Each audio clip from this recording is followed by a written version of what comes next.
think we are there, maybe somewhere. Where are we? I don't know. You mean on the internet? Maybe I haven't gotten a notification yet. Well, then we can't be on the internet. But my phone just might be being slow. We're on the internet, Sweet. according to Cool. youtube.com/BMFcast. Well, good. Look at us on the same side. Team right. Oh, that's bad. Boo. But we'd be the right. I mean, the correct right. The good right. The All these things are not real. well, no. I mean, we can bring rightness back again to being leftist. Please. I don't know. Right? Stop saying right. I beg of you. All right. Okay. This is the content you wanted to put on. Yes, I wanted to put this online. Okay. We have audio confirmed. Confirmed audio, yay. No, we were discussing before I hit go online that Chuck just... I wouldn't... Well, how recently? Like, you said 35 years, so that's like 20 years ago? No, I'm saying like within the last 6 months. Okay, I know. I was making a joke that for because- 35 years I didn't see it, and so I was like, so what, like 20 years ago you discovered? So Yeah. It's a joke. Good one. Yeah, that the name of the automatic pilot in airplane is OTTO, Auto. Yep. Because he's the automatic pilot. Never, and it never clicked ever. And I was just saying that one I clicked with me when I was like 5. But however, I also was saying I have no ground to stand on because I have publicly said on here many times things that I was blissfully unaware of, and it's just like, oh shit, how did I not ever catch that? Mm-hmm. So yeah, it happens. It's. I mean, it's. I think it's funny to me because it happens to me so frequently. That I'm amused when it's like, hey, I actually got that one. I got that joke. I understood that reference. Now it took until I was an adult, but it never struck me funny as a kid. The fact that Ted Stryker was in The War, but it was like it's just not like all the war highlights are fucking nonsense. They're just like it could be anything. Right, yeah. Like what war were you in? As a kid, it just made sense. Like, oh yeah, there was a war 10 years ago, but yeah, I think that's the idea. I know, but that's a joke that a kid would not. The spatial awareness. Well, there's all kinds of things that there's things that were age gated jokes at the time. You know, things that were for the adults in the audience that now you have to remove time. That it makes even less sense because I want to say it was an old. I remember my grandmother cackling at something when I was watching. I want to say it was a Pepe Le Pew or one of the Looney Tunes characters, but it was they're in like Venice and they're on gondolas and I think the cat's trying to escape Pepe Le Pew or whatever. Sure, and, that's probably a plot. I mean, that's usually what happened. I know, but they were going and like somebody whacks their head on the bridge on the gondola, and the sign said "Duck your head, Lola Brigida." And Lola Brigida was an actress, right? But it's also like stupid. That's a stupid very faux Italian old person joke. I'm just saying it's like but like I'm saying there was a level of joke that I was like, I don't know who the fuck Lola Brigida is, but yeah. Anyway, weird joke. Yeah, there's a weird aside. Look up Lola Brigida. She was an actress. Once upon a time in the silent era. Gina Lola Brigida was an actress. Huh? Gina Lola Brigida? Yeah, Lola Brigida is her entire last name. Right, yes, you're right. Gina Lola Brigida. Yes. Yes, you're right. Yes, I know. I am an authority on Gina. Fine. Okay, fine. Yes. I run her fan site. Yes. Go to geocities.com/whatever. Dorothy Gish. Lillian's sister? Yeah. You got it. True story. Dorothy Gish. Anyway, should we do a podcast, or are we still waiting for some people to show up? Give the people some time. I should probably pull up the chat thing that I've not Touch done. early. Yeah, change it to all. Well, top I just haven't even pulled it up at all. There could be people here, and I just wouldn't even know. live chat. Take it off top chat. Okay, top chat. Oh, look, hard target. Yes. Just saying, that's what happens when you have your Chrome set to pull up the last things you had open. Oh. Is you go, oh, look, that's what I was looking at. Oh, look. Hey, stop so I can pause you. Man, this two man. This is like half a podcast. I don't think we can legally be called a podcast. A, there's only two of us. B, I don't have a beard anymore. Like our beard quotient is far too low to be called a podcast. Okay, but we do a two-man podcast every week, so that's a podcast. That's a podcast capsule. That's like it's something smaller. It's like a podcast capsule. It doesn't count. That's for patrons. It counts to me. No. I count it. That's what look, sorry folks. This is BMFcast Extra in prime time is what this is. Yeah. Fucking deal with it. It is. Cuz these guys, yeah, these I'm not looking. These guys over here. I have no spatial awareness if I'm not looking. I'm not sure if this is the right direction. These guys over here. Yeah. They suck. I'm doing it. Yeah. You were doing it right. Yeah. I was, yeah. Cool. Yeah. Yes, it does help if viewers have a beard. So thank you, Bob Connolly. It does. It does help the beard quotient. The BQ. Yeah. Yeah, we want to rise in the ranks. BQ. That was Heather's she wanted her corn nuts is the way I just said that in case you were wondering. I have no Heather's knowledge. Oh, really? I've seen it once, but I retained nothing. Oh. Yeah, see, I love that movie. Except Christian Slater pretending to shoot someone. That's literally the only thing I remember about it. What? Yeah, I think he's doing his prime Jack Nicholson. Oh, yeah, he's super Jack Nicholson. Yeah. Yeah. I actually almost made a Heather's reference in this movie because they are like, where are the Bobs? They're like, they're in the boilers. And I'm like, and I couldn't remember it's like pop a couple jimmies in the boiler. Blah, blah. There's a line they say in Heather's about how they're going to blow up shit. Oh. I don't know. They're going to pop some jimmies in the boiler? I don't know if it's jimmies. I don't know what a jimmy is, except for some man named James who wants to be a little bit more familiar. There's a Jimmy guard at the beginning of this film. Uh-huh. He's a Jimmy because they're like, Jimmy, come in, Jimmy, over. Are you getting interference, Jimmy? Yeah, Jimmy, can you hear me? What's the frequency, Jimmy? All the things. Jimmy. I know he sometimes cracks corn. Sometimes. Does not care. Nope. Zero fucks are given about that cracking of corn. Hmm. I know there's a GMC Jimmy. There's two late night fucks named Jimmy.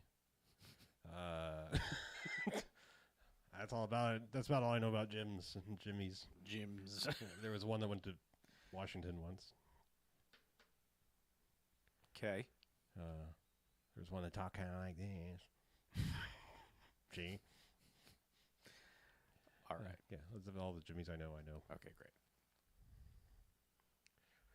All right. So, No Mercy, No Escape of Mercy's Billy Blaze. I don't know. This is one of those titles that... The title literally hits us in the face. Yes, but also, I'm just saying, like, as soon as that title is taken away from your face, you're like, that means nothing to this movie. I'm just saying... The bad guy says it. Again, it just... This sounds like a Steven Seagal title and not like a cyber ninja thriller, action thriller. Right. But we should probably talk about this. How he enters the room. Okay. Let's do it. I'm ready. It was Robert Connolly. It was a Kids in the Hall reference. I'm surprised I don't make more of them. Right on. Mm-hmm. Oh, God. Oh, Jesus. Oh, sweet Jesus. Here comes the clap. The God are real.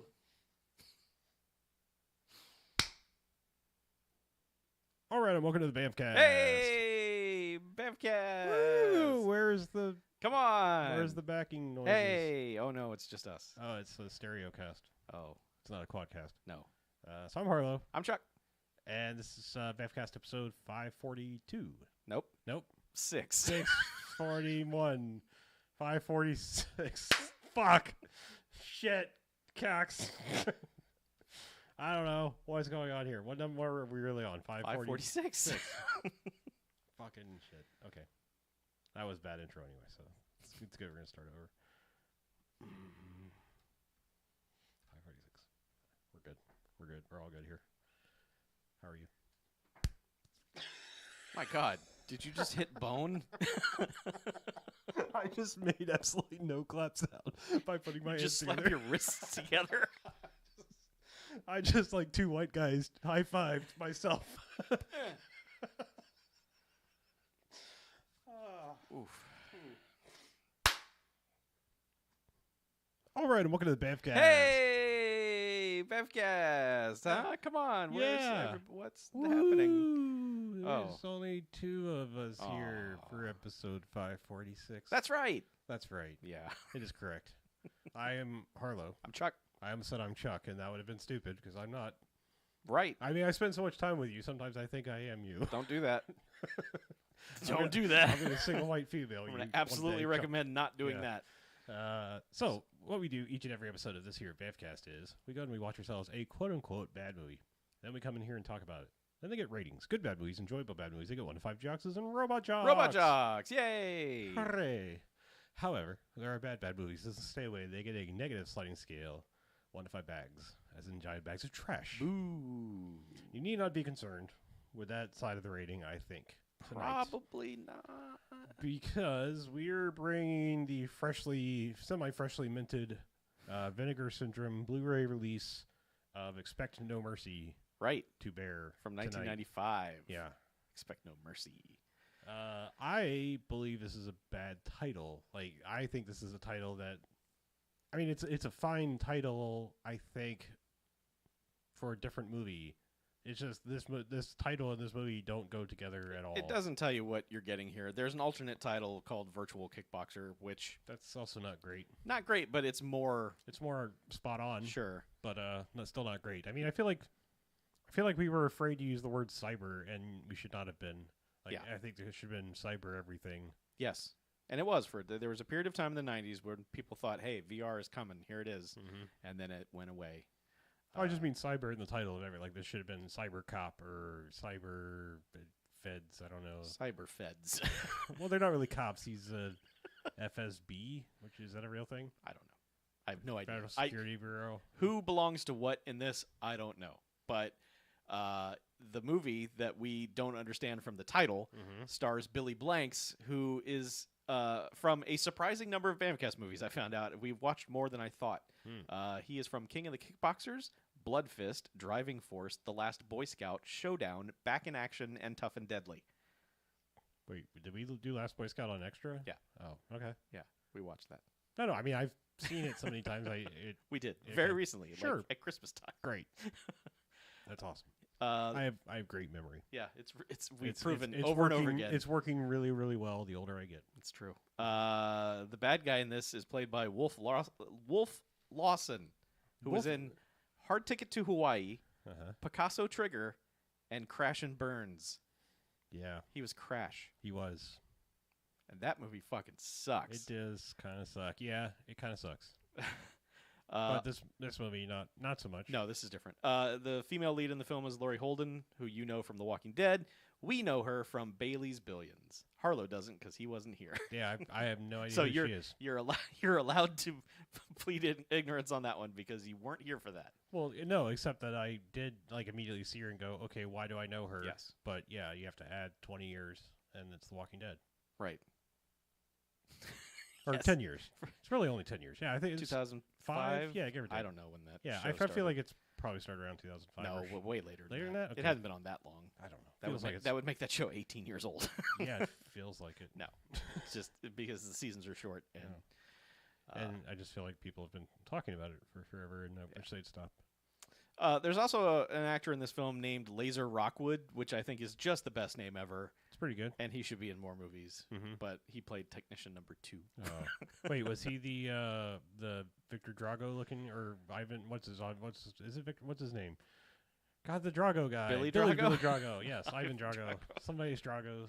Maybe. I don't know. He Yeah. doesn't have an IMDb okay. picture either. So Well, I said that there's a guy in this that is kind of Billy Drago-esque, and I was like, he looks like John Hurt if you put on a Roger Daltrey wig. Is this one that's technician? 100% Yeah, accurate. Maybe that's Laser Rockwood. it I might don't be, know. Yeah. But like we were hinting at, this is a cyber movie, sort of. It's weird. It dances around. That's not the main focus of the film. It's literally a distraction, both to the viewer and in the plot. What, all of the cyber bullshit? Yeah. Yeah, pretty much. Because it's this place is a front for an assassination group who they do high profile assassinations, but their cover is that they're a virtual training academy where you come and you fight with sticks, and also in the cyberverse. Yeah, it's the Cyber University of Ninja Training. Yeah. And everybody goes there, and the Virtual Arts Academy, sure. Yeah, it's the VAA, whatever it was. Yeah, Virtual Arts Academy, something like that. And it starts with a cyber assassination. It's a virtual assassination, basically, because all the assassins are wearing cyber helmets as they go on their mission, so that the bad guy, Wolf Lawson, can Wolf Lawson, I believe he wants to say, can watch. Yeah. He's got a good bad guy name. Yeah. But yeah, he is watching and instructing them to do stuff as they sneak up on this guy. Just a kind of a generic, like, rich asshole guy. He has a lady waiting for him at the pool, and he has 2 bartenders for some reason to serve him at this little table by the pool, and a number of security guards. They were there to cater to his every whim.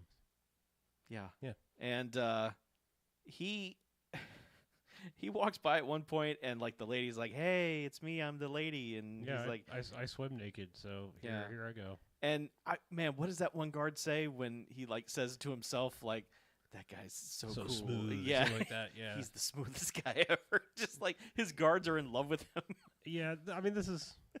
But like you said, we don't have any clue if this guy is good or bad being assassinated. We don't know if the team who's there to assassinate him is good or bad. And the weird thing about it is, like, this one dude has a pet iguana that he brings with him.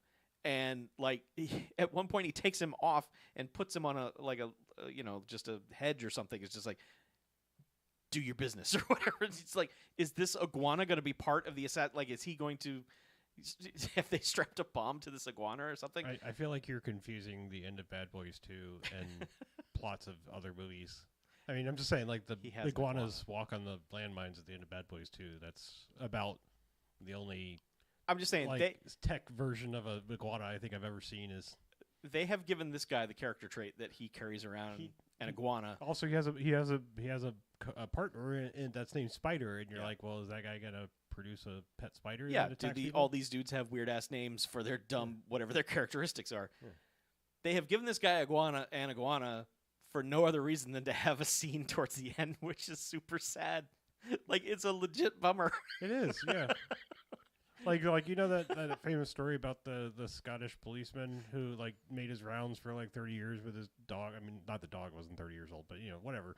Dog was probably 15 or something like that. But anyway, walked the same routes every day, you know. And then, like, the guy died, and the dog continued to make the rounds for like the next 6 years, and all the people fed him. It's one of the sad things, and he has a statue or whatever in some Scottish town or whatever. Yes. It's that kind of level of, like, well, what the fuck? Because, like, this guy. I mean, technically, Spider's not really necessarily a bad guy, maybe, because, like, they're duped. I don't know. Like, it's you know, like, I'm just saying, henchman level. It's like there's a gray area of morality in the henchman clause, especially in a duplicitous front like this. I don't know. The thing about this organization that has the cyber punching front is that while it is clear that the main bad guy is actually evil and his main henchman is a pretty evil dude, the rest of it is completely never explained in any way, shape, or form as to, like, who the targets are, what the benefit is if the targets are taken out, aside from money. Right. Yeah.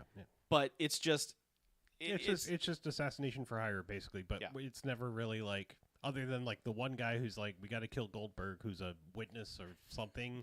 Is just like... Yeah, he saw something. He basically, like, you know, oh, if we kill this guy, you stand to make, like, $500,000. That's the only, like, motivation anybody ever really has for why any of these people are dying or... Yeah, why the operations are just happening.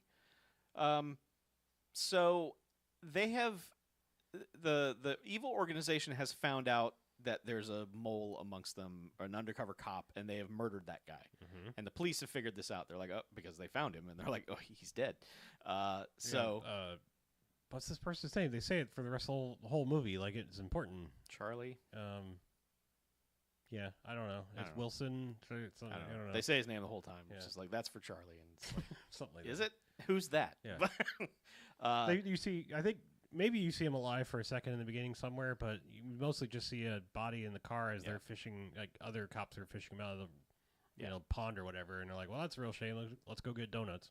Yeah, and the cops, they go to some weird ass training thing in the woods where it's just Billy Blanks runs this training academy, which as thank you, Bob, for Robert in the chat for pointing out, because I was like, I know the FSB sounds familiar. That's what replaced the KGB, and I was like, I know the FSB is like a real thing. I just didn't think it was an American. But yeah, that's like their modern, not so KG version of the KGB. The KGB.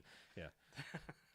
But yeah, I was like, I know this I'm a KGB. No, I was like, I know that's a real buzz. acronym. I was like, I don't think that's an American thing, but I seriously doubt Billy Blanks was working for, and I also in 1995 there probably was the FSB. I don't know yet. Yeah. Who knows? Yeah. The wall had only come down like 6 years earlier, so right. Who knows? He's at this training camp in the woods and using live ammunition for training. Yes, Billy Blanks uses live ammunition during training, which isn't that ironic? Don't you think? He takes the gun away from two people who are like, doing the whole like, now disarm me, and then he's like, check this shit out, and then blows a bunch of holes in the target, and then gives them back the gun, and they go back to doing the training. I'm like, Jesus Christ, put that gun away. But the cops are like, hey, Billy Blanks, we need you now more than ever. Yeah, they killed Patrick or whatever the guy's name is. So Skippy's dead, and this other guy's undercover, and you got to go in there. And, yeah. And then this is like one of my favorite. Like I think we laughed for like 3 straight minutes because he basically hops in the car. He takes the job, of course. He does. Drives to the bad guy's headquarters, which I guess is in the phone book. And then just gets out of the car and is like wearing a standard like button down shirt and a silver jacket and like a baseball cap forward. Gets out and is like, oh, well, I'm about to walk into the bad guy's place. Unzips his jacket, then unbuttons his shirt like all the way down to his belly button. Oh, the shirt had a zipper also. Okay, so he unzips unzipping both. is his character trait throughout this film. Okay, so he unzips both like basically down to the belly button. Yeah, like to the point of like, why wear your shirt? that? Just take it off. And then flips his hat around, not just backwards, but like cocked to the side, sort of, and like, and then just like, and then kind of gets like a he kind of gets like a motion in his walk, like I'm undercover, right. Like, totally not a cop. Yeah. I don't know. I just for like 3 straight minutes, it was like, hey, fellow teenagers, like totally not a cop here. Yeah. Well, it works. Yeah, they've created some profile for him, and he gets in. Now, there's another guy there who is the co-lead of the film, Jalal Merhi. Sure. Go with that. We're going to see this guy in the future. We have not seen him in films yet. Well, I saw him in the past. I mean, it just... Yeah, we saw him an hour ago. Okay, good. Don't confuse me. I have a very tenuous grasp on reality right now. I just meant after like 1,000 BMFcast movies, this is the first time we've seen this guy who was in a number of films who we should be watching. Oh, okay, all right. He is just kind of here. It seems like he's enrolled here, but he's always just wearing like a sport coat and is not doing anything anyone else is doing, except at the beginning when he's doing cyber training. It's like this is our introduction to whatever the fuck is happening in this building. Right. Because he's got full cyber suit on, and they're like, all right, Eric, time to fight the cyber bad guys. And so he like, I don't even know how to describe this, but you go into the cyber world and you're all Twilight sparkly. It's Lawnmower Man. I mean, it's really bad, like very early CG. You're in weird pre-rendered dumb backgrounds, and they create like some stock type of bad guy for you to fight. Like, now you will fight this thing, or Yeah, I mean, there's a cyber ninja. Kind of, or like I think he starts with a boxing man and like easily defeats him, and then it's like, all right, take me to level 2, and I think maybe like a samurai or something comes out, or something. Just general fighting archetypes will come out. But every punch makes a pew pew sound, and it's very sparkly, and it's very just whatever company this was that because in the 90s there were a million of these companies that sprang up to make one cyber movie and then never existed again. But this company is giving it its all, just like weird glowing orbs floating around and weird effects when you hit the thing. And yeah, everybody kind of has like a mild like the transporter glitter effect over them. Yeah. Just to be like, it's almost scan lines, but also just kind of like a glittery glow, So yeah. It's enough to let you know that they're in cyber world. Yes, they're cyber people. Yeah. So that's how we meet him. But yeah, and something about they explain it later that like level 1 is basically like you will not feel, you'll get like the feeling of contact, but like absolutely no pain whatsoever and no lasting injuries. And then all the way up to level 5, which is like twice human punching power or something. You could die. Yeah. This scale never comes up again. But he fights it, and it's like it's level 2, and the thing almost kicks his ass, and then he just. I thought the dude was French, but you said he's Lebanese. Yeah, I believe so. But so I'm just saying he's kind of got an unusual European accent, and then he's just like, "God damn, like that's level 2. It's not supposed to be this bad." And it's just like rage for a few moments, and then he goes and meets Walking Dead lady, and I think, she works there. She's another instructor type. Yeah, Laurie Holden works there. She wears half shirts and is glammed up all the time for some reason. Never any clue as to what her job is there, but she has like an office where she does stuff. And her existence is just to be like, hey, I work for this company. Oh no, this company is doing bad things. Now I work with the cops. That's it. Like that. But she is borderline having a relationship with this guy because they make out several times after doing things where it's like she doesn't go, hey, stop it. It's like we are partnered now. That's the way it is. Yeah. I mean, I don't know, maybe you would call what they were doing flirting, but yeah, it's never really fully established. It's hard to tell because I mean no disrespect against our co-lead here, but he is hard to understand at times, and emoting is not his strong suit. Like, when it comes time to sell a line, it is just deadpanned, like, I will say this now, and it's like, okay, that could have used some oomph, to really convey, like, if I can't quite make out what you're saying, maybe I can pick up on the tone. That didn't help either. So, it's unfortunate. The guy has some decent fighting skills. He does like 27 other jobs behind the scenes of this movie. He's a bargain because you can get him and he'll do because he'll come in and do post production and second unit editing and he just wants to work. Just he's not. I mean, I've seen other I think at some point I kind of asked. I was like, because this is my first exposure, and I think even on the Blu-ray he's listed before Billy Blanks. Depending on the cover, like the original cover he's not topped billed. On the re-release cover he is, which makes me think this is his production company and they sold their library to Vinegar Syndrome, and he was like, hey, put my name first. Sure. Yeah, I was asking because I was like, who is this guy? Was he, was he a star in Europe or something? And then they're like, this is the next guy. Like, no, he was whatever. He was a guy who was around who had some skills, and they were like, we can put you in movies. Yeah, because I think I mentioned Spider was the name of one of the henchmen, but that's actually Billy Blanks' brother. Yes. And I only mentioned that because, they give him some like frosted tips hair because I think otherwise you'd be like, hey, that's Billy Blanks because he looks very much like Billy Blanks, surprisingly, because not surprisingly, because they are related. But no, I mean, it is a little surprising that they would both be the same, like not just, just because people are they very rarely are the same height and build and everything. I mean, it's like their face and everything is like, and I mean, there are very rare occasions where it's like, oh my God, you are absolutely that dude's brother. Yeah. And there are some occasions where it's like, there might be some secrets in your family that you're not sharing, but this is very much like, oh yeah, okay, right, you guys. Yeah, I'm just saying, like, he could be Billy Blanks' stunt double, stand-in, whatever, but also like. I was asking, I was like, how come this dude didn't, like, we've had so many Frank Stallones and, what's his face, Esterhaus, Joe, is that the shitty Sheen? Joe Esterhaus? No, Joe Esterhaus is a writer. Joe Estevez? Estevez, yeah. Esterhaus is a writer, yeah. Right. The Flashdance guy. Yeah. But no, I was like, yeah, the Estevez guy. I'm just saying, like, there's all these, like, oh, I'm this person's brother. I kind of vaguely look like them. Put me in too many goddamn movies. And it's like... Well, the Estevez DNA is strong. Like, all four of them are like, y'all got Baldwin DNA. Right. Yeah. Y'all got that same DNA tree. Well, no, I was saying, like, this guy not only can, like, he can sell delivering and taking punches, and I was like, how come he doesn't have a hell of a career? Because, like, not that, like, it's, like, super expensive to get Billy Blanks in your action movie, but it's like, if you want possibly even cheaper Billy Blanks, here's his brother, and he's pretty good. I'm just saying, like...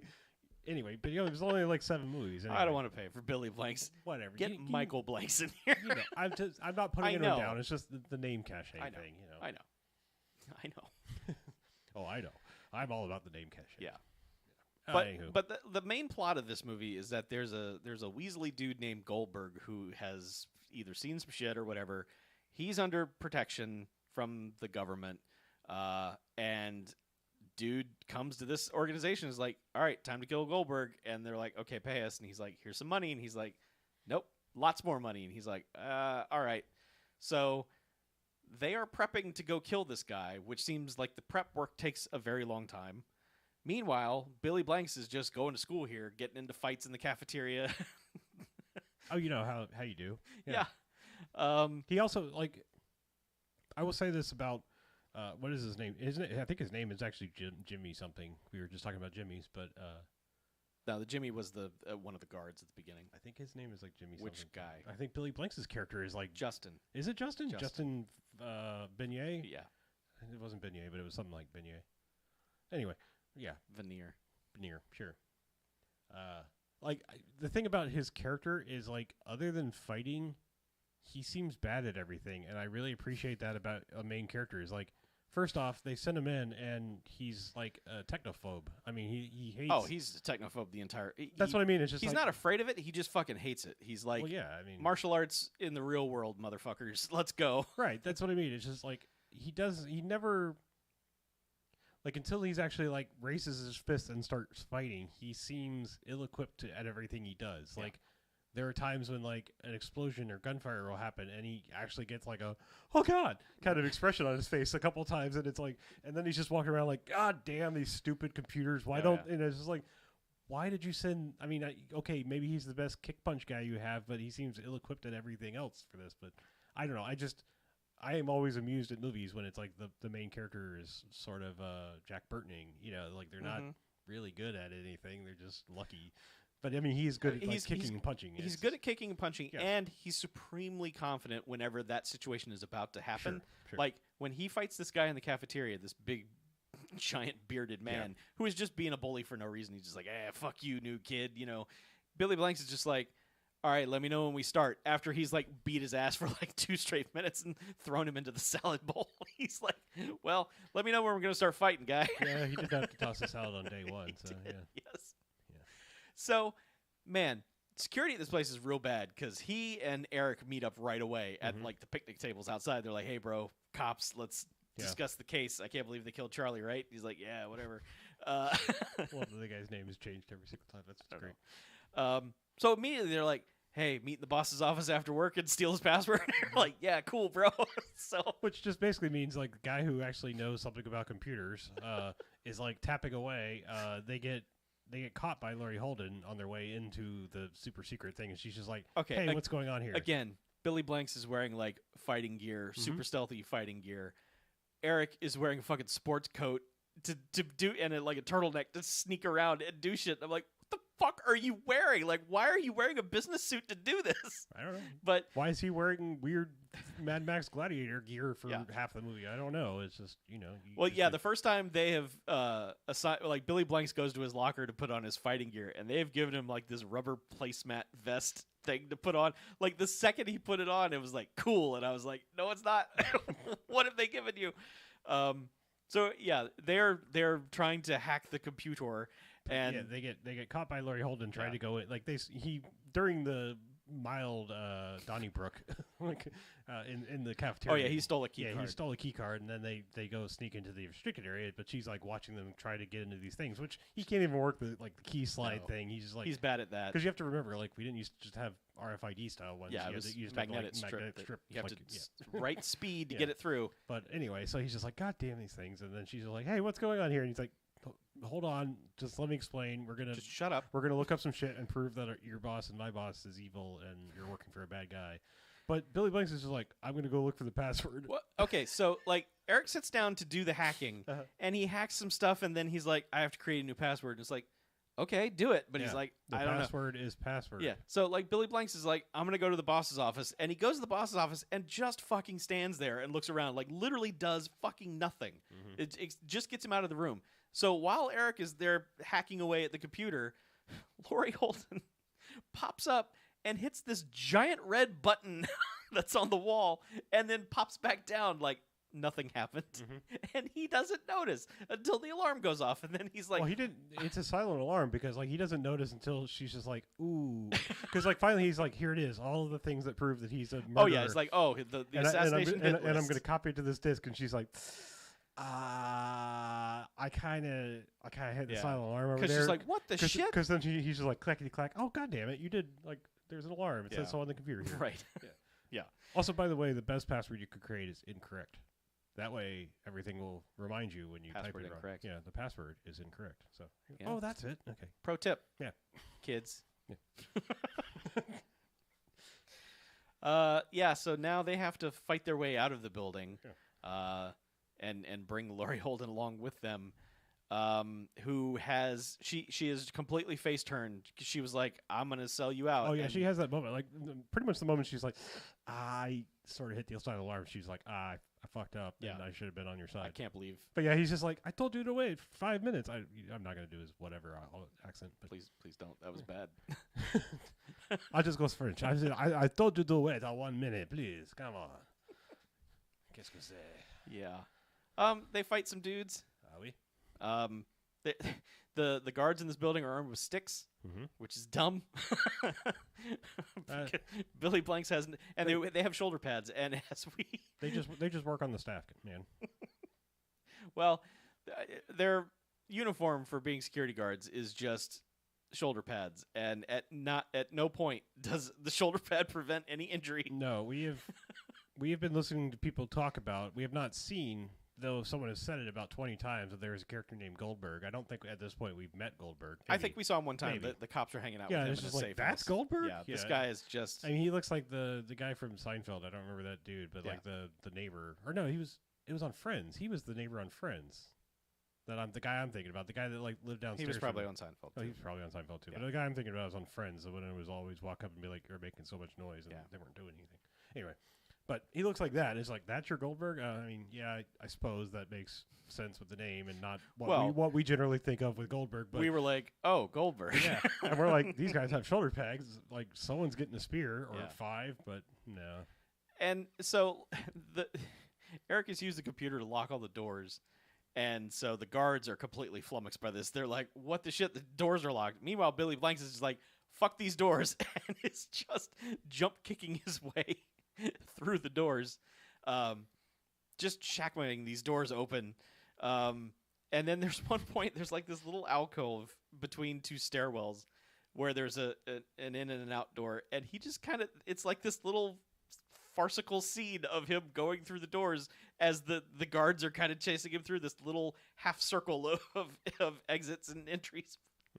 And he will just stop, and then he will punch a man to death. Well, yeah, he'll like go through one door and then invite them, like, please come through. I will continue kicking your ass. Right. It's like, yeah, I'm over here now. He's like, what are you going to do about it? Yeah. And the guy comes through a door and he gets kicked to death.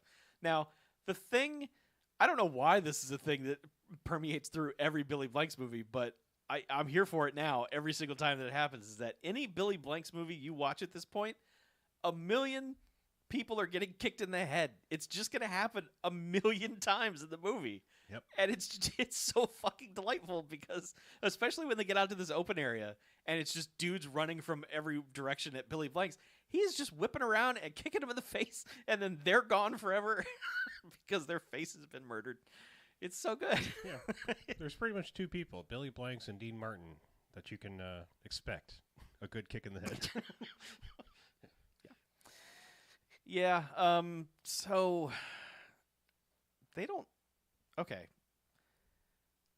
get out of here because Laurie Holden sticks around. She goes back to her office and does some hacking, further hacking. I don't know. I mean, they have the footage, and then she gets some information. She hacks some additional information. I feel like this is when they're just like, all right, we got to go get Goldberg. I mean, they do, Yeah, but I don't remember why or how, but because the bad guys are also go accost some judge or something about where's Goldberg, and then they beat this man with a gavel, like they beat his fingers to death. oh with right, his they gavel, do yeah. this weird dumb ruse where they wheel in a guy in a Yeah. wheelchair, and no one sees them. Like the entire journey through this building, no one sees them. The ruse is so stupid. No, and I don't know if it's Spider or the other guy because he's wearing the overcoat and the evil man hat the whole time. But Oh, I mean, it's the main henchman, Damien. okay. Well, no, I mean there's 2 of them that walk. Yeah, in, no, but like Damien's the one in the wheelchair. But the other guy's got the evil man coat on too. I'm just saying that. he's wearing the Invisible Man outfit, basically. Yeah, I mean, I was gonna say he looks like the death character from the Right Stuff, that just sort of shows up in the background of like things. When Yes. he's like, It's like, oh, yeah, It's blowing up. Yeah. So that's it's a weird, dumb ruse to get Goldberg's location. And there's a point where, like, the assassination team has gone to the safe house where Goldberg is, and they just hang out there for the second half of the movie before Warbeck gives the the go command. Yeah, Warbeck being the main bad dude. Wolf Lawson. Wolf Lawson. His name is Warbeck. Yeah. So they eventually get out of there, and they jump into Billy Blanks' pink truck and drive away. And I believe they get to the location uninterrupted. It's not until do they get there I'm gonna stop for a second and try to figure out the plot of this part of the film. Yeah, because I mean they keep cutting back and showing you the cops being bored with Goldberg, and Goldberg just kind of freaking out, like, "Hey man." Goldberg is escalating to an ensign level of panic, which I believe he hits once the siege starts. I mean, rightly so though, because I mean they've given him the dumbest cops. I'm just saying. Well, they're bad. Yeah, they're awful. Like, none of them want to be there, and they're not taking it seriously. Well, I mean, all of these cops look like the guys who were like one fuck up away from getting whacked in a Codfather movie. Yeah. You know, just like that. Like, I kind of gave up on life 20 years ago, and you know. Yeah. Yeah, I'm just saying. I mean, like, this one guy takes off his watch to go to the bathroom, and that is totally normal, Chuck. You shouldn't shit with your watch on. Well, by that logic, you shouldn't shit with anything on. But I mean, specifically, your watch is like. I mean, I guess it depends on what hand is your wiping hand versus your watch hand, I suppose. But I mean, like, just saying, if that's the case, don't ever put your watch on your wiping hand. Okay. Hey, look, culturally speaking, there is only one wiping hand that I believe in worldwide is the right answer. So it's the left. I mean, you're supposed to wipe your left. It's better culturally around the world if you learn to do that. Just saying. Well, pro tip, everybody. Yeah, it is. Like, yeah. And like, don't ever eat with your left hand in most countries. Like, no, I'm serious. Like, it's considered rude. Because you wipe with that hand? Yes. Especially in like places like India. It was extremely rude to eat with your left hand. Sure, that makes sense. Anyway. Just so you know, there are things out there, and the world is a big place, but it's also tiny. Right on. Yeah. But also take your watch off when you should. Just saying. Sure, good point. So they the guy shits, and the guy who watches kung fu movies and stuff, and then I feel like as the go code is about to go for, like, they're like, okay, the guy who ordered the hit has shown back up, and he's like, I want to watch. Yeah, I'm gonna watch, and I need to see Goldberg die. And well, they've done a cyber scout mission where the cyber camera flies in from, I don't know, the fucking moon, because it takes forever to get to this sector of the Earth, and then it gets to this cabin and circles around it and grids all the windows, and the plan is basically like, all right, nuke this cabin from orbit. Basically, they're just launch a bunch of grenades in there and blow this thing up. And the guy who's paying for it is like, no, I want to see Goldberg die. And the guy's like, no, you don't. Shut up. Let us do our job. And he's like, look, if you want this briefcase full of cash, you're going to let me see Goldberg die. And he's like, all right, guys, change of plans. Kill Goldberg. But just because, I mean, these cyber guys have, like, apparently wasted all their money on the pretties and nothing on the actual tech. They're like, they don't even know it's a fucking shift change is about to happen. Because, like, these guys are just, like, half standing around going, God damn it, when's our replacement guy going to get here? Right. So, like, one guy goes outside to have a smoke or whatever. And he just goes stand. Yeah, just goes, like, I'm going to go look for the car because he just got... Somebody changed his watch that he took off while he was shitting and fucked him with a bet. But, yeah. But they immediately reveal the joke to him. It's stupid. Yeah, it is, but... Yeah, anyway, this guy goes outside by himself just to get killed, off screen more or less, so that the other guy can be like, okay, I'm going to go find him, so that they can almost kill him as the replacements show up. Mm-hmm. All just to be like, the bad guys are like, oh no, like, more cops, shit, fuck, shit, I don't know, kill them all. 3 more cops have shown up, and they just go into like, man, what do we do? Yeah, and then it's just like, I don't know, shoot the building a fuckload of times, and then... Somewhere along the way is like, this is also where like Billy Blanks and company are showing up too. Yeah. It's just like in the middle of this firefight because they basically just roll in like, oh no, Goldberg must still be in there because they're still shooting. Right. Somebody go get him. Somebody go over here, and just chaos. Mm-hmm. I mean, yeah. But long story short, lots of shooting, lots of quick kicking. I mean, I don't remember if it was like anything like, oh my god, we got to talk about this one thing, other than like, I want to say is this the building they blew up, but it's like one stuntman wasn't even all the way out of the window. Okay, yeah, but so before that, they've killed Alexander, who has the pet iguana. Oh, right, yes. So that henchman is dead, and they well, not only that, they like the main bad guy killed him because Wolfgar or whatever his name is, Wolf Finhard, whatever his name is, Finn Wolfhard. Wolfie's Wolf Larson, who plays Warbeck. Sure, Wolf Warbeck is like Alexander fucked up. Yeah, he was basically like he did not meet my expectations. Kill him. Yeah, and Damien's like, we spent a lot of money training this guy. It's a waste, and he's like, do it. Why is it? There's that guy.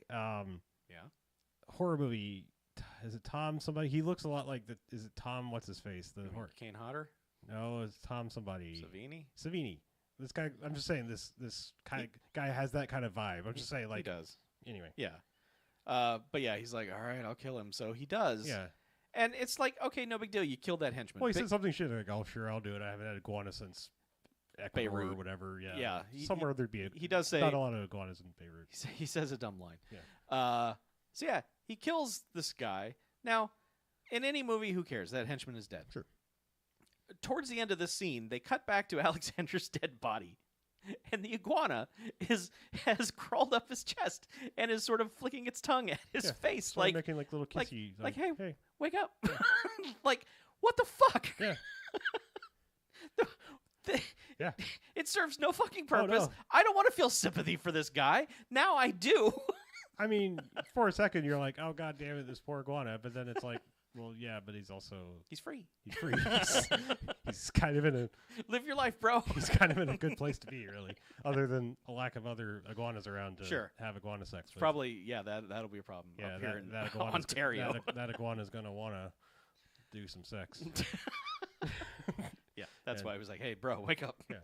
Take me back to... is that what it was? Yes. He wanted to... Yeah, all right. Yeah, take me back to the cyber iguana cage. So, I don't know. Yeah, so there's that scene, which, fuck you, movie. Why did you do that? It's a weird, probably shouldn't be there scene, but yeah. It's just one of this movie's strange charms, of which there are many. But so they get away with Goldberg for a second, and then... They've kidnapped they've got Goldberg, right. But the bad guys have kidnapped Laurie Holden. So... The main two bad guys have Laurie Holden, the good guys have Goldberg, and there's a car chase. And at one point, there's a car in their way, and they bump this car out of the road, and then there's some shenanigans, and Laurie Holden, who they thought was knocked out, is just like, surprise, motherfuckers, and tries to choke the driver. And the other guy's like, what the shit? Yeah, another weird... I mean, I can't see that... I would hope this isn't a situation you ever have to take into account, but... if you ever have to handcuff somebody and put them in your back seat, either have a cage, protective cage. One, be a cop. Be a cop and have the cage that separates the two. Or I mean, you don't have to be a cop. You could just be a delivery guy. They have them usually.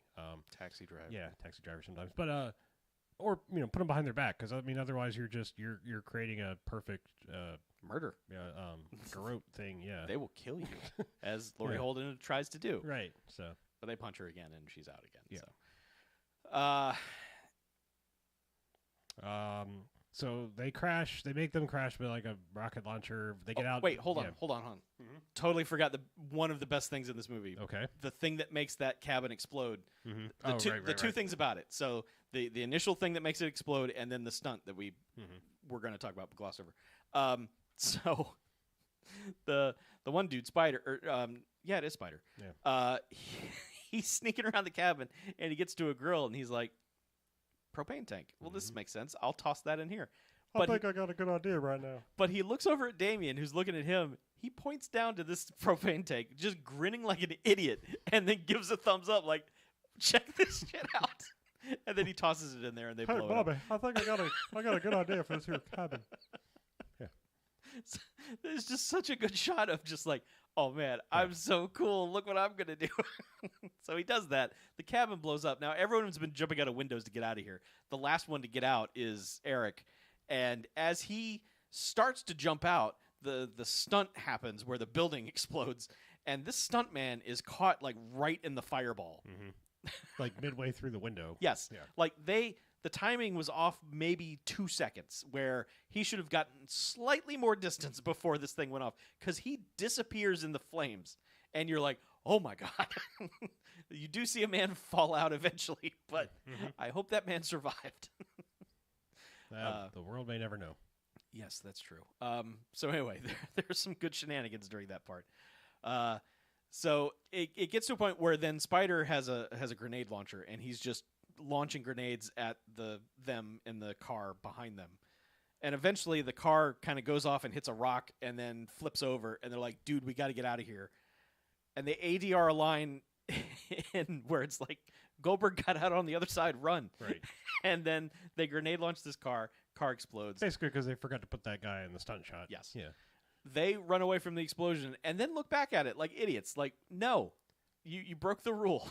Well, I mean, unless they were concerned about Goldberg. Sure. I mean, then maybe. Goldberg goes into a fucking cornfield and he's like, I'm out. Yeah. He's like, we never see him for the rest of the no, movie. we don't. He's gone. And they're just like, he'll be fine. Yeah, he's like, I'm gonna get rescued by the next car I find. Yeah. Fuck you guys. Absolutely want nothing to do with this shit. Fuck you guys. I am out. And disappears into the cornfield. Yep. And they're like, all right, let's go flag down a car. And then like a Porsche rolls up and they're like, excuse us, police, ma'am, give us your car. And she's like, what the hell? That's my husband's car. And they slowly do a U-turn to get away. And she goes over to the door like, hey, get out of the car. It's all right, ma'am. You can just call 911. And it's like, okay, they got a sweet Porsche. They're going to do some sweet stunts. No, they just drive it right back to the facility.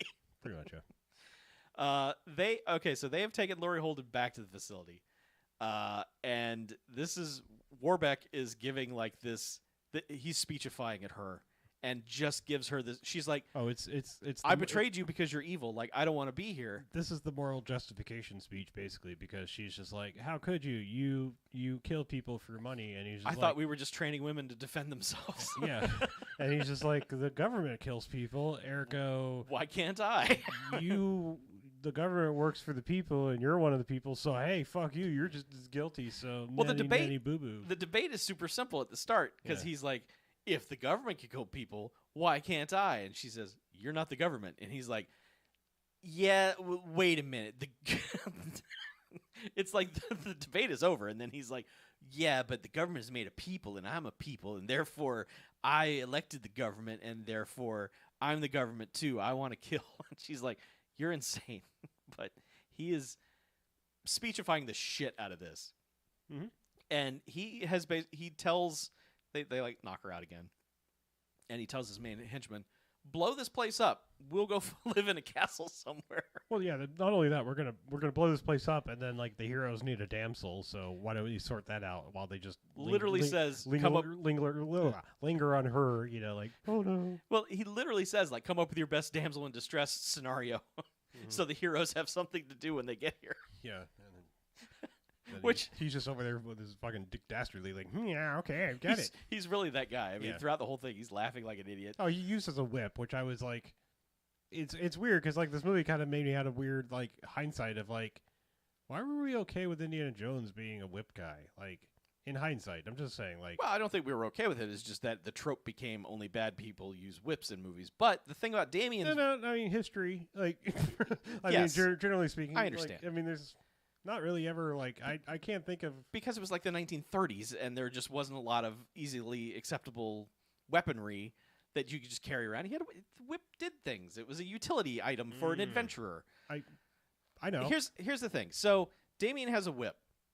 It's never used as a whip necessarily at any point. Like he will use it gently to kind of wrap it around someone's leg or something, and he will use. It's treated more like a snap bracelet that can retrieve people. Yes, it's kind of it's just sort of like a get over here. It's that kind of device. It's never like I'm gonna fucking crack this whip on you and you're gonna fucking feel it. I don't think that ever happens one time. No, because I mean that's a hard and dangerous stunt. Yes, to absolutely. undertake, But still, it's a weird thing to say. Okay, your character trait is this whip. You will never use it. Sure, it will just be a thing. Yeah. So they roll up in their Porsche at this place and basically just look up, and Laurie Holden's just literally dangling there. She's like, "Hey, help!" And they literally say to her, "Hang in there." Oh yeah, I don't think they did. I said that. No. They did. The first words that Eric says to her is, "Hang in there." That's why I started laughing because I did that jokingly because like, I was just like, that's what you say. I mean, they literally have her up on like a minaret on this weird castle college place thing that they're at. It's it's such a weird building that they're in that has this thing, and she's dangling from it, and he literally says, "Hang in there, I'm on my way." Yeah. So it's weird. They have a little strategy meeting where it's like, okay, all the people inside are going to die because of the bombs. Now, I'm not exactly sure how they know there are bombs, but they do. I think maybe she says they're bombs. She does, yeah, because they pretty much said the entire plan in front of her. Right. And, yeah. So she says there's bombs. Everyone's going to get killed, and they're like, oh, God, what do we do? And Eric's like, I'll go rescue her. You go get the bombs. No, not even that. Like, she's basically like, you got to get all the students out, the innocent people. And he's like, Eric, you go get her. I'm going to go get Wolfhard or whatever his name is. Yeah, but they at no point do either of them say, okay, we'll get the people Right, out. no. That's not part of the plan. Never at like, all. hey, go somebody deal with the bombs or, Yeah. It's the moment where they should have turned the lesser henchman against the main bad guy, but that just literally doesn't happen. So what happens is that Eric goes up to rescue her and is paired off with Damien, and then they fight a lot. Billy Blanks gets captured by Warbeck, and because Warbeck is sitting in his office chair in his office, he's like, arrest me, bro. And Billy Blanks is like, all right, I will. And then he's like, I'm a cyber. You can't touch me. I cybered out. I'm gone. Now I'm back. I'm in the cyberverse. And then you were like, is he like going to be a cyber guy? Like he was never actually there. I thought maybe he was just an evil program the whole time. But he was like, come into the cyberverse and fight me. Yeah, fill me with your cyber love. And there was a bit earlier when the two of them were in the cyberverse fighting where it was just like, here's a fucking clown. And here's a wolfman. I don't think we kind of glossed over. So like, when they originally get captured or whatever, they're strapped to the they're stuck in the virtual reality and getting the shit beat out of them. Right. But I mean, they're just conjuring like level 4, level 5, and it's like there's a clown guy that flips out, and then there's like here's a lady. Well, there's like a weird quasi dominatrix lady. Uh-huh. I mean, there was like when I say like Mongolian warrior, I don't just mean like from the place, but I mean like dressed in that garb and stuff. I mean, it's like it's silly. It's silly very silly. So anyway, he goes into he's like, all right, I hate this thing. I'm gonna put it on. And he goes into the cyber world to fight him, and just eventually just punches him out of the cyber world. Basically, like they have some fights in Cyberland in various backdrops. Like they have like a minor confrontation, and then suddenly they're warped to like a Roman Coliseum, and they're like, all right, now fight me here. And this was probably a good time to point out that there's a video game based on this movie that is out there. There is.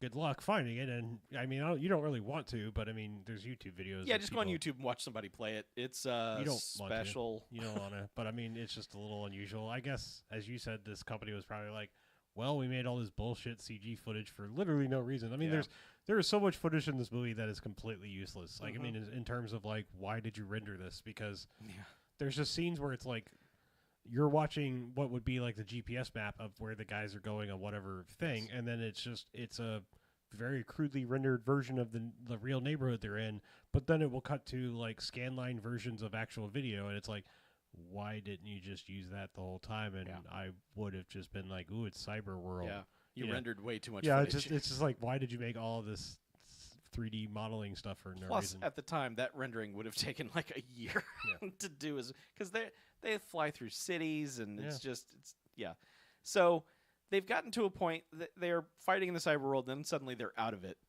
and Warbeck is like bringing down this electro grid to do something to Billy Blanks. He's got Billy Blanks in the middle of this room. They're back in the real world, but Warbeck is like, I'm the king of the cyberverse, and I'm going to crush you with this grid, and nothing can stop me because it's the future. And Billy Blanks is like, oh yeah, what about a stick?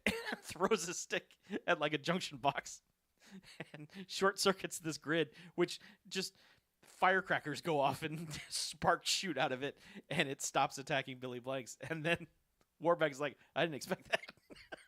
Shit, you bested me with a stick. And then it is time for them to beat the shit out of each other. Yeah, pretty much. Which for kind of like almost too long. Like, I mean, I'm just saying, like, look, I love a good epic fight, but I mean, there's a way to sell an extended fight sequence that goes on and on. Well, this cuts away. I think what they're trying to do is cut back and forth between Yeah. the two fights that are going on, but the fight on the roof also isn't very good either. No.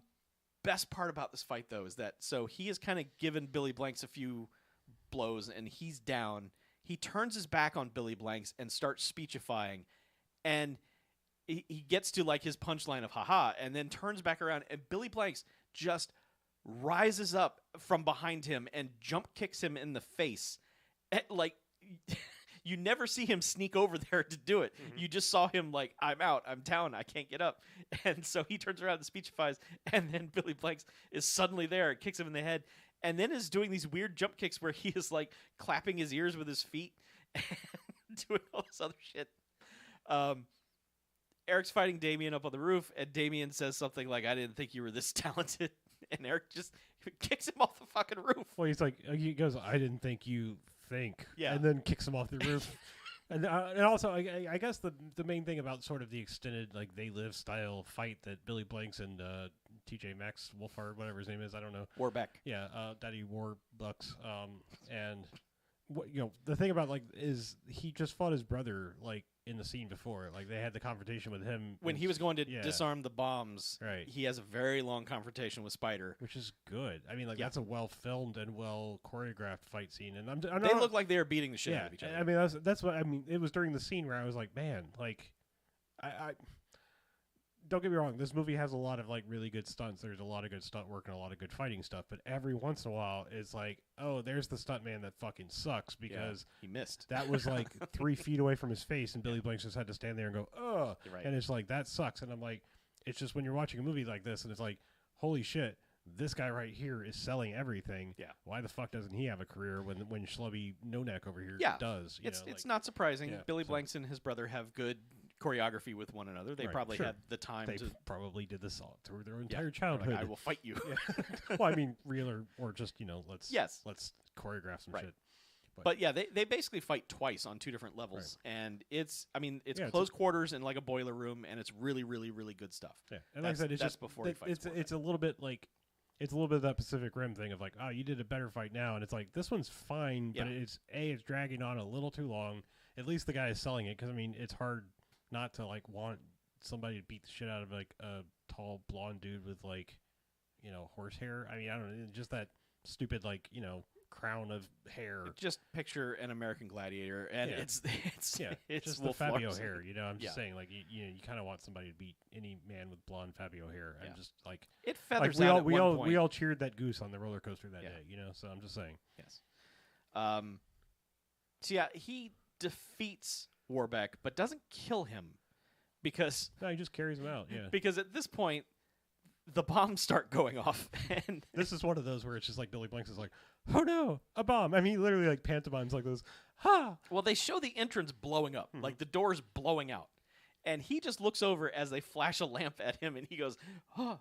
Yeah. So it's good reacting. It's the key to acting. He just picks up Warbeck over his shoulder and runs him out of the building. Mm-hmm. With everyone else, they were able to finally. Laurie Holden got to a fire alarm and spoke into it. It made no sense. It's a simple like pull for fire thing. I mean, but she speaks into the alarm speaker. Yeah, I was gonna say it might have a thing that makes noise. It has no microphone on it whatsoever. It's just like, help! There's a fire! Everybody get out! Bombs. And then for no I don't think she even pulls the thing. Just walks away, and then all of a sudden it's just like, that Everyone guy starts running. That out guy of the building. shows up and So really, you start to think, okay, these people escaping are now innocent and good guys. As this building starts exploding, dudes are getting tickets to Burning Man left and right. Like, it's just constant, like, that dude's on fire. Oh, that dude next to him is on fire, too. Mm-hmm. That guy over there is on fire. Now, whatever exterior they were using for this base of operations, it was abandoned because, holy shit. I mean, this really does look like a community college building. It kind of does. Like, It looks like, whatever they were using, it had a very specific purpose, and whatever it was probably... Yeah. I mean, this just looks like your generic little, like, small community college. Yeah. Like just enough architectural design to not be completely boring, but, like, also just boring enough to not be interesting. Uh-huh. Yeah. But whatever it was... Did that sentence make any sense whatsoever? I just feel like I describe community colleges. It's like, I mean, they sure. do just enough not to be like, but not enough to be like, Oh, wow. Right on. Yeah. Sometimes I have to just, use onomatopoeia to describe Right. what I'm thinking. Yeah, so this place fucking explodes. Like, it keeps going, too. Like, I was impressed by this. I was like, oh, they don't want this building back when you're done with it. They gave it back to the community. Yeah. They were like, no. It became a community collage. It went back to the earth is where it went. Like, to which you came from. Yeah. Get out of here. They blow this place the fuck up. Mm-hmm. And then, so, this is weird. Like, they dragged Warbeck out of there. I don't know why. There's no Alexander Goodenough moment where he's like, I'm on fire and I will fight you. There's none of that. The next scene is just Billy Blanks and Eric roll in a Jeep, and they drive to the beach and are looking at the sunset. Now, why the two of them are together, I don't know. But they're just like, glad we got out of there, and we know what's real. And Eric says something like, do we? And then the world cybers out, and the movie ends, and you're like, what the fuck? It's the truth, man. It's the truth. Sure. It's the Blue Skies on Mars ending. It's just so unnecessary. You're all sad about that iguana. How do we know that iguana even existed? Oh, the iguana was probably a program. Yeah. It's all a simulation. Just a little subroutine. What we just watched was a little simulation inside of the simulation. Man, this podcast is a simulation. Fuck it is, yeah. I mean, fuck it is. Fuck it is. That feels like a negative. The fuck it is. It is a negative, but if you say it positively, it sounds like, yeah, fuck it is. Woohoo. Yeah. Go back to sleep, sheeple. Yeah. Right. Yeah. Everything's made up. Stay woke. Anyway, let's talk about. Let's rate this. Sure. No, let's talk about it. So there's this movie. This is movie called No Retreat, No Mercy, Surrender. Nope. It's not that. Wolf Larson does say that line at one point. He says it to Billy Blanks off camera. They ADR'd it into the film. It's like, hey, you're gonna plan to expect no mercy. It's like, all right, you snuck it in there. Good job. So here's the thing about this movie. There's not one single thing I can point to in this and go, wow, that's amazing. But there are 100 little moments that all add up to this thing start to finish is pretty goddamn good. It's stupid and ridiculous, but the people making it are trying. Like they didn't have like a half idea and then they were like, and the rest will write itself. Just drive around a lot and say quips to each other. No, every scene has a little something in it where you're like, yes, good. Thank you for doing that. Not to mention people getting kicked in the face 9 million times, which is simply delightful. So adding it all up, it's a very easy 5 Jocks movie for me. I fucking love this thing. It is so goddamn goofy. The fact that its selling point is this cyber kickboxing program thing that has nothing to do with anything. It's just a hurdle. That's all it is. It's just a thing that bad guys can put you in that you can kick your way out of.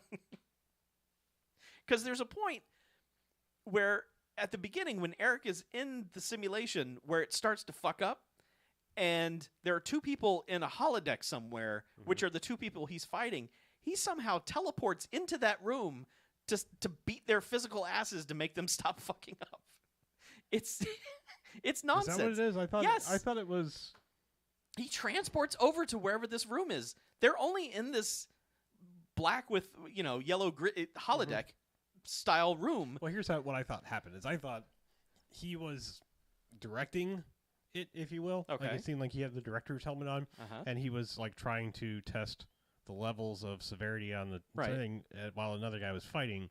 And the bug. Oh, that's happened. right. Yeah, because then he was like, "I got to get in there and save my friend because the program's going to kill him. That's right. I got to save Sato or whatever his name was." Yes, he was basically just steering that fight, but he does just kind of telewarp in there, and he's just like, "Hey, knock it off." Well, I think it was more like like they went boop boop, and he was. I know, but it's still just like what? It doesn't make a lot of sense. Yeah, but there's so much stuff like that in this. It's so ridiculous. Yeah. I feel like I've said something along these lines before about other movies, but okay.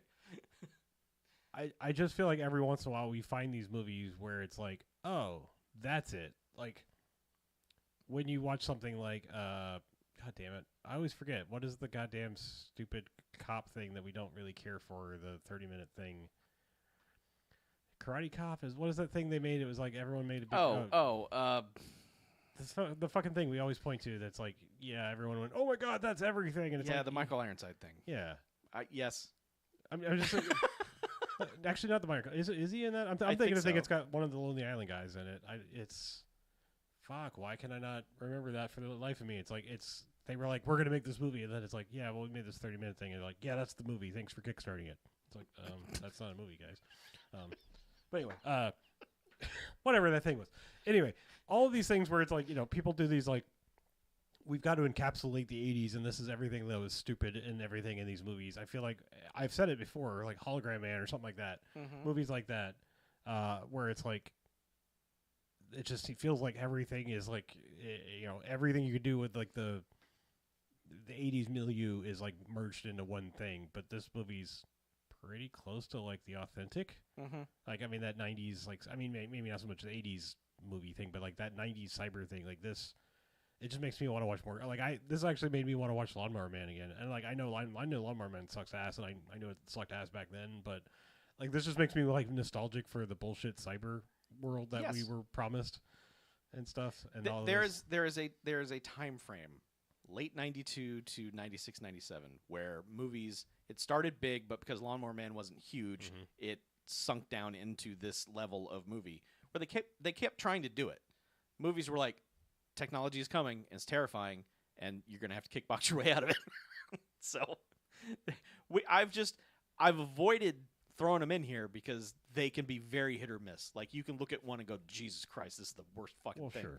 I'm just saying, like, this makes me nostalgic because, like, I mean, between like this and Hologram Man, I'm like, oh, please, like, why do we not have so many movies like this where it's just like people in like really cheap, like, almost like you went to like the 80s Halloween store and said, I want a Mad Max costume. Yes. And they gave you the Mad Max bib, it was like, here you go, you're Mad Max now. And it's like, just that level of costume. And then like, throw some neon lights and it's like, we were making cyber shit, It's just like, yeah, I'm on board.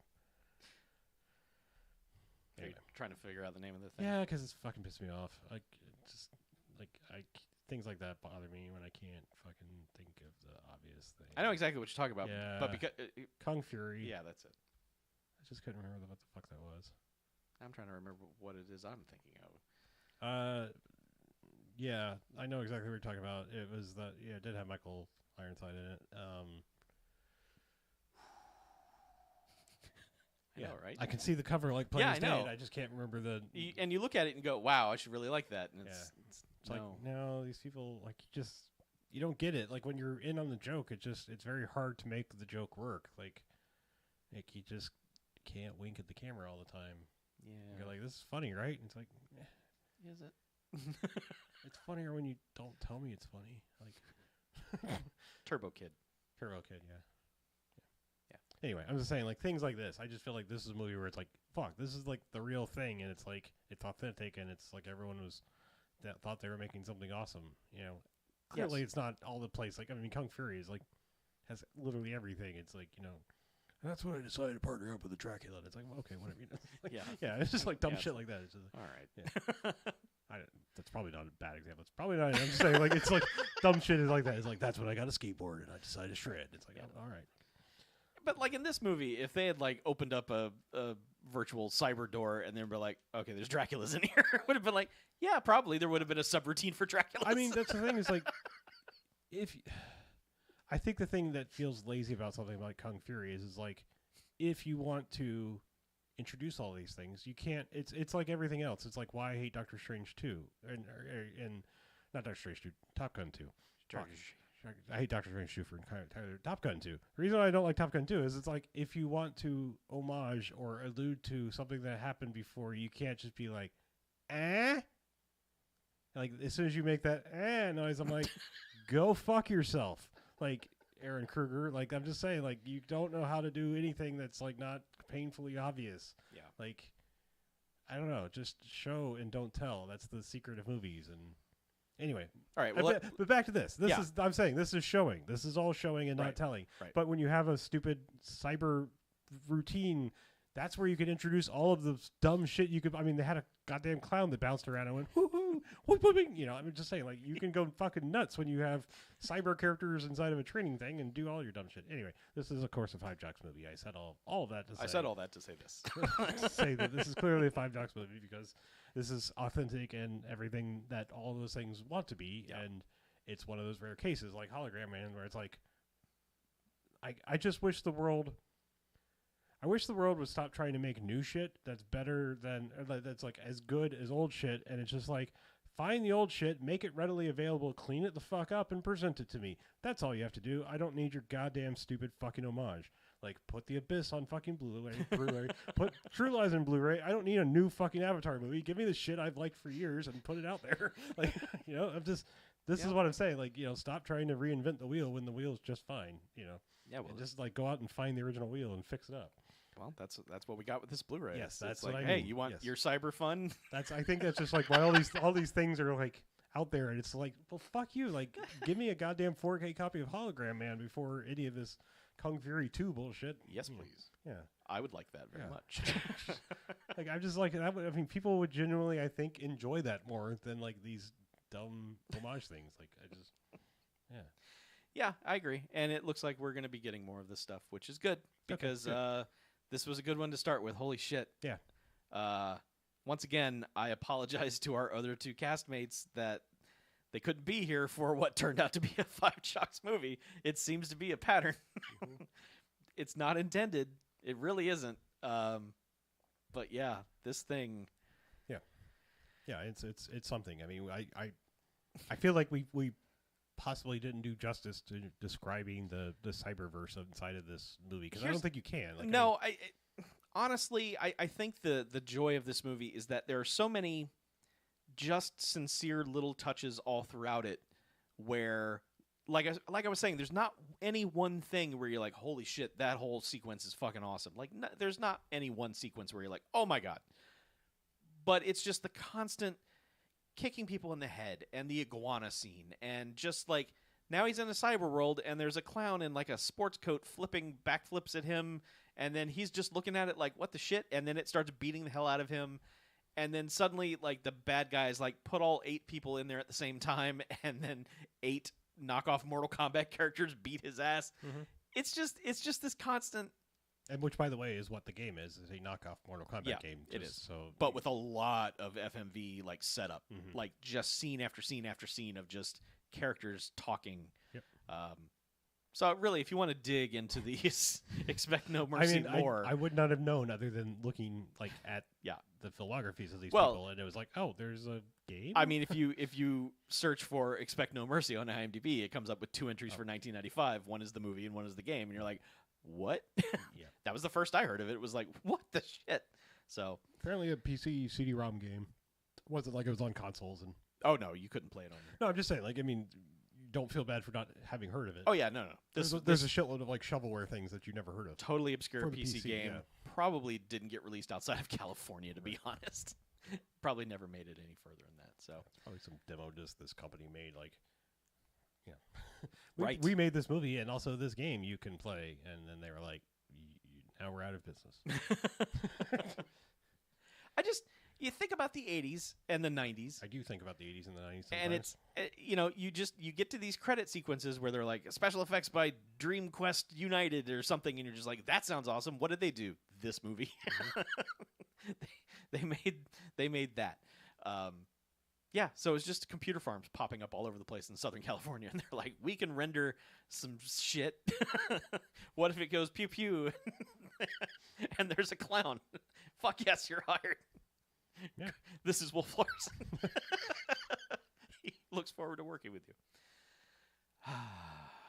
So yeah, there you go. That's Expect No Mercy. Yeah.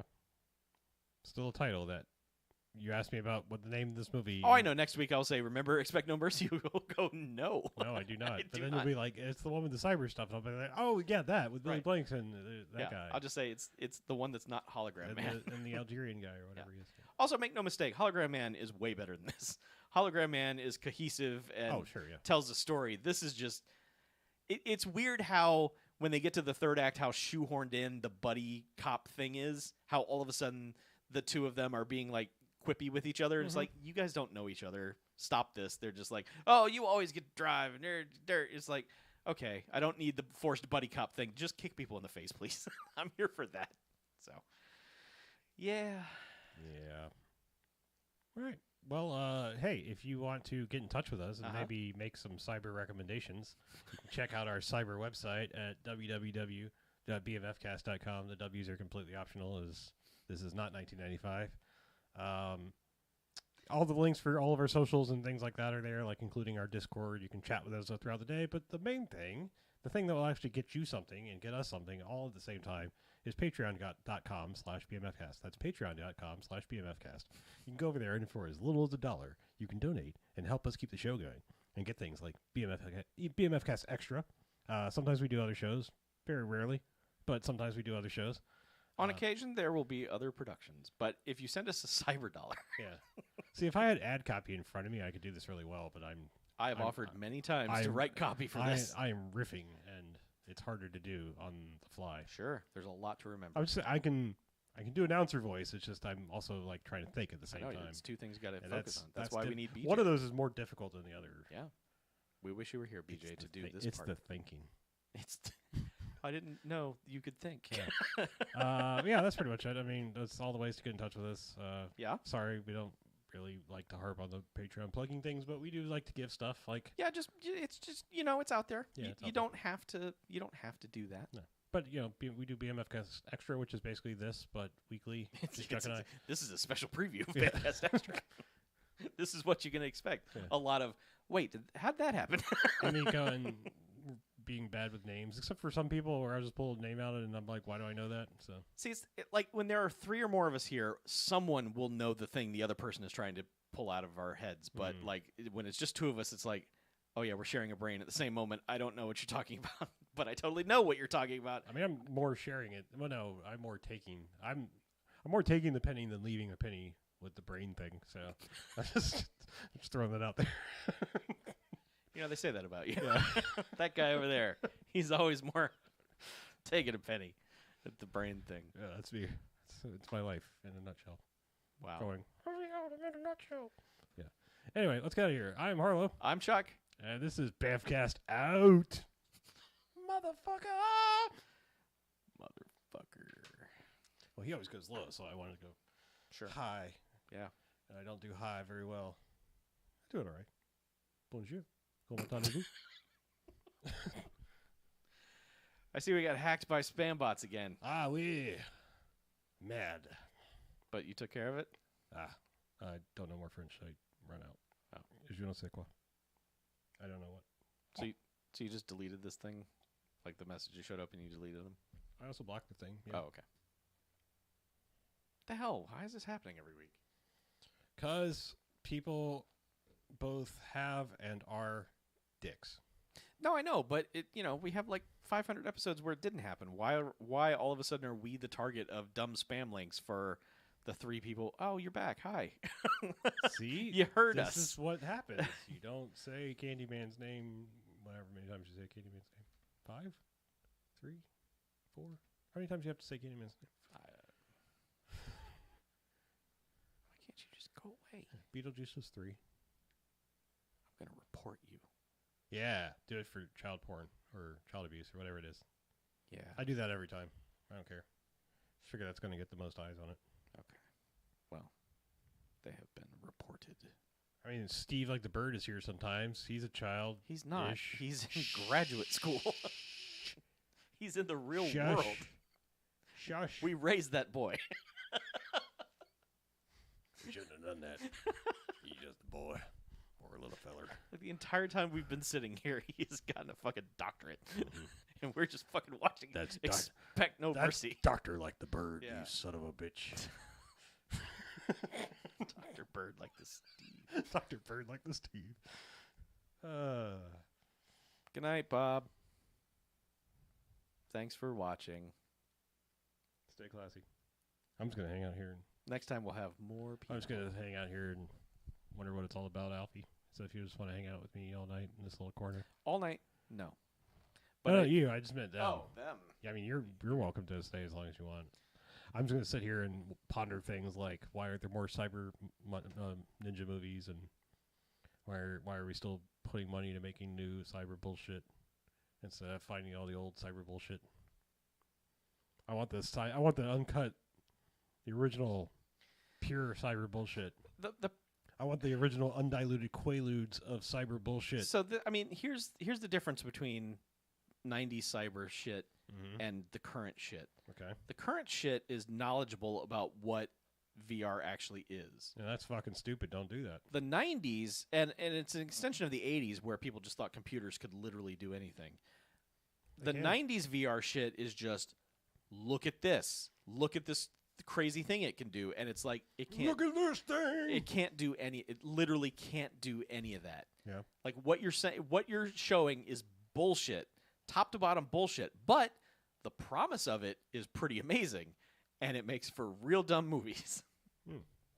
So, I looked at the lights again. I can't see anything. Why did I look at the lights? yeah, why did you? They've been on this whole time. I don't know. I just looked over. I was like, hey, what's that? That's pretty. Ah! I can't see. I told you. I'm more of the take opinion. I know that now. Now that you've explained it in a way that I can get it, I'm surprised your brain could come up with that, considering how stupid you are. Yeah, I know. I borrowed a penny. Yeah. I mean, took it really. Oh no, someone took it from you. Your penny's gone. Oh. Your tray is empty. The tray, you know. Can't say that line anymore. I know. I just think it's. I mean, it's not the word. It's just the earnestness with which she delivers that. Like, oh, she doesn't mean it in a bad way. No, that's what I mean. It's just like. I mean, it was probably what was printed on the thing. This is for the kids. Yeah, it's the conviction with which she says it. Mm-hmm. There's certain, like I said, there are certain like cinematic moments that it's like I latch on to the nuance of a thing, and it's just like it gets ingrained in my brain. Mm-hmm. Like I said, just the stupidest little things. Like I know I've said this before, but like how God damn it, fried asparagus. That's the guy's name. Says the thing in I will always remember the guy's name because of how he says it. Fatanis? Yeah. That lives in my fucking brain from Three Amigos. Yeah. Is it fattening? Fatanis? You know what? Just give us 3 tequilas. You have a wine list? Yeah. Honest to God, I was alive during the time that movie came out, and I will never understand the people who were like, this movie doesn't even try to be funny. And I'm like, what is wrong with you? Three Amigos? Yeah. Yeah, they all can... I mean, they apparently have absolutely no sense of humor. I mean, have you ever... I mean, you've met people that have, like, zero sense of humor, right? Like, I have. Yeah, I mean, yes. It's very And their unfortunate. favorite movie is probably Three Amigos because they have at least some humanity in them. No, I don't think so. I mean, I feel like those people, like, their favorite movie is, like, The Passion of the Christ or something. Well, that's unfortunate. I just mean, like, I don't know. I don't know. I just don't understand, like, how people can't laugh. Like, that's so... Look, I've seen plenty of unfunny movies. I can not imagine anyone sitting stone-faced throughout Three Amigos. Like, are gringos falling from the sky? Boom.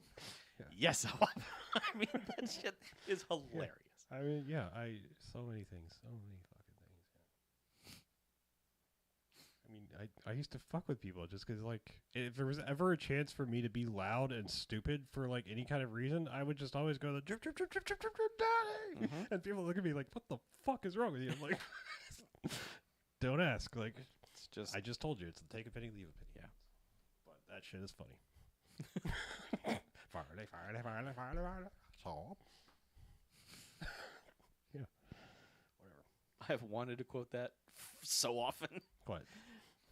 Just all of that. The summoning the invisible swordsman? But it's just like, the reason it clicks on in my brain literally doesn't make sense to any living person. I don't care. That never stopped me once in my life because that's to me is the difference between like humorless and humored people is if someone looks at me weird and doesn't laugh along, then I don't really care. It doesn't really bother me. Sometimes that's just as funny. I mean, did I ever tell? I mean, I'm sure I've told you. I don't know if I've ever told the podcast about the greatest joke I ever told that just landed on fucking crickets. Do it. Okay. I mean, just my favorite. Like it's become one of the funniest experiences of my life. A, because I found the joke so goddamn funny, and B, because nobody else did. Like that was why it was like it's now become just the greatest thing ever. It's okay. So the first like real job I ever had, like not part time, whatever, like going to work 9 to 5 kind of real job.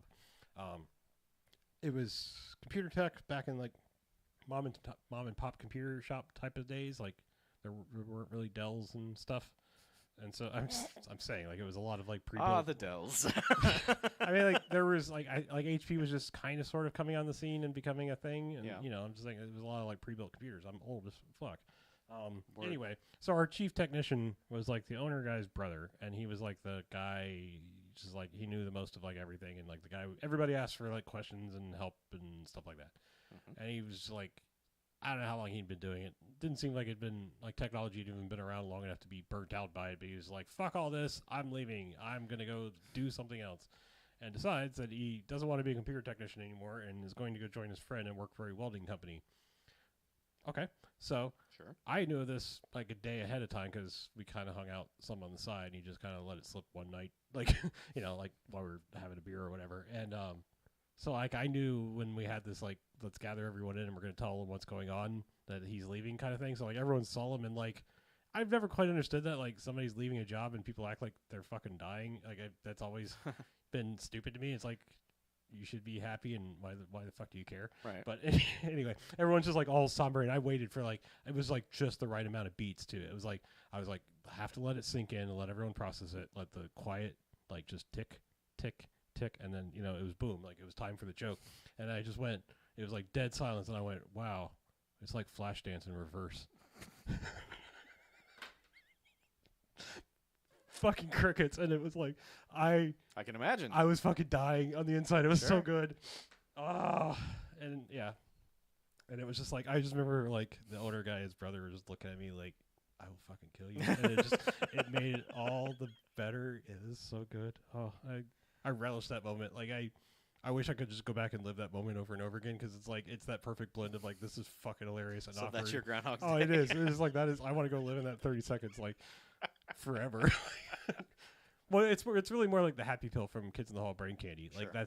that's that little like 30-second moment of like my kids showing up and going, well, we gotta go. That's gonna be my happy place. Okay, fair enough. Yeah.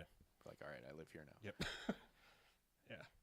Probably not the funniest joke I've ever told. I'm just saying, like, best overall situation of just like, here we go. Amazing joke that fucking lands with a thud. Like, when are you ever going to have, I'm doing this and I'm going to go be a welder? Like, no. Doesn't fucking happen. No, it doesn't. You never graduate to being a welder. Nope.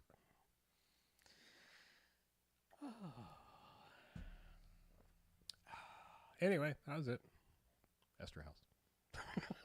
It all comes back around again. Thank you very much, Mrs. Esther House. Just when you're trying to get there, just think of Emilio. Don't think of Joe. Joe will throw you off. It's all of it's the fact that it's confusing. It's like the fact that I thought the name was Sheen and I thought Estevez was like, I'm going to go be fancy. And it's like, oh, wait, no. So you de-fancified your names. Like, that's really weird. Well, he de-ethniced his name. And sure. he actually, like, within the last week gave an interview where he says, like, his biggest regret is changing the name. So is he actually a Martin or what's his real first name? I doubt he's really Martin. I believe his first Martin? name is I mean, it could be. I mean, Martin. I'm just mean, like, I don't know. Just almost every Anglo name has a translated version into other languages. It's not a bad thing. It's just like I'm Christophe or Cristobal.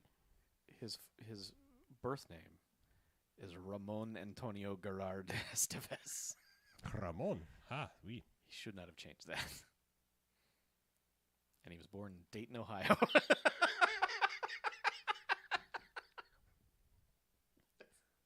That is the weirdest origin story. Hello, I am Ramon from Dayton, Ohio. I've been to Dayton, Ohio. I wasn't aware of a large Latinx community coming from there, but yeah. Okay. His father was Spanish. His mother was Irish. Okay. So is she a Sheen? Is that the Irish? Like, just came up with that name? They just made it up. Okay.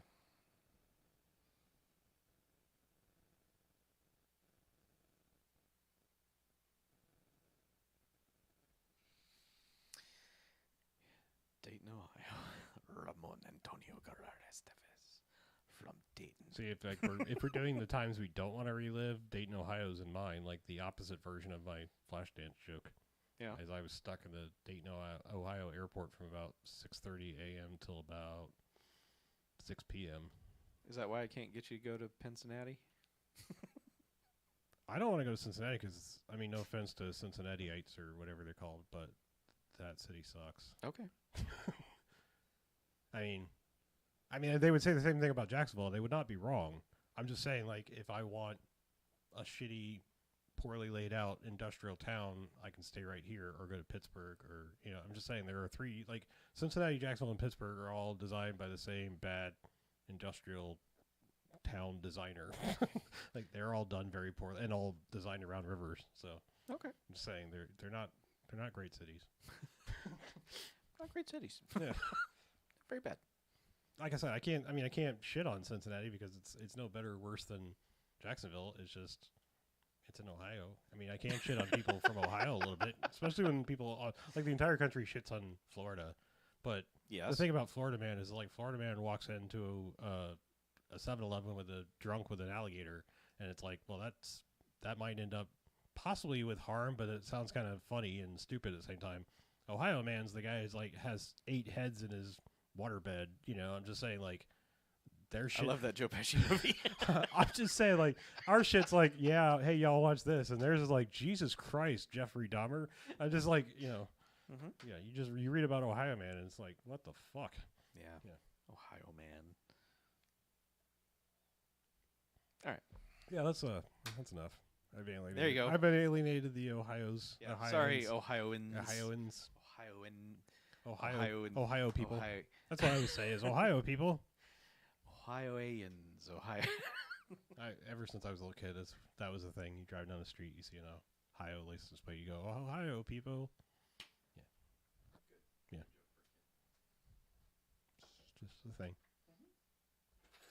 Of course, I was also raised that people from Massachusetts are called massholes.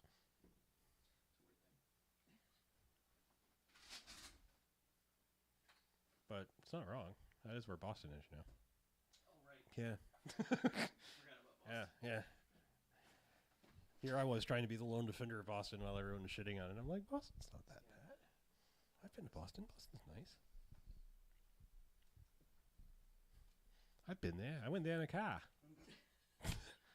I went in the car and went to the bar. Okay. That was a wicked time there. All right. We're out. Stop.